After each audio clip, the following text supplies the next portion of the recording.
Nagbabala ang Philippine Overseas Employment Administration laban sa mga peking recruiter na nag-aalok ng trabaho sa pamamagitan ng internet. Balita hatid ni Connie Sison. Bahagi na ng ating buhay ang internet dahil napapabilis ito ang komunikasyon at paghahanap ng impormasyon. Subalit dapat mag-ingat sa paggamit nito dahil ang internet tinatambayan rin ng mga manloloko. Siya si Dennis, hindi niya tunay na pangalan.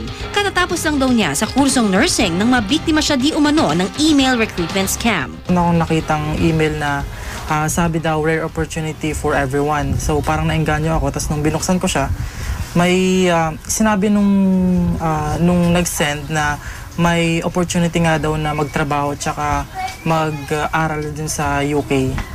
Bale, sabi dito, may address na binigay, so pumunta naman ako para tingnan lang sana.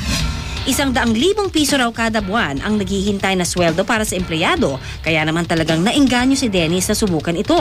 Pero para magkaroon daw ng trabaho sa United Kingdom, kailangan gumastos ng malaking halaga para sa proseso ng mga papeles. Pinagsikapan ng mga magulang ni Dennis na makalikom ng pera.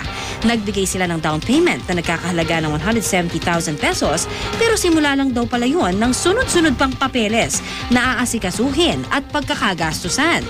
Mahirap yung part na naka-start na kami, tapos ang dami na namin nailabas na pera. Tapos eventually, doon nila sinasabi yung mga additional charges, which is wala na kaming choice kundi magtuloy at maglabas pa rin ng pera. Dahil nga, kung magbaback out kami, mas malaking mawawala sa amin.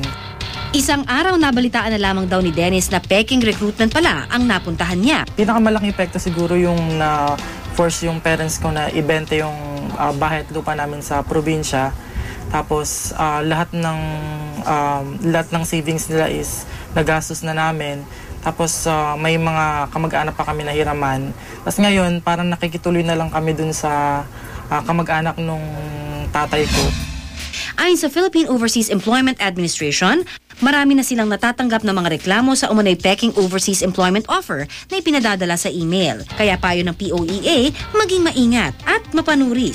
Siguro kung makakatanggap kayo ng mga ganyong email, i-verify sa POEA kung ito ay legal at saka yung mga employer na yan ay accredited dito sa POEA o kaya kung merong agency na involved. Tingnan natin kung yun ay lisensyado. Connie Sison, GMA News.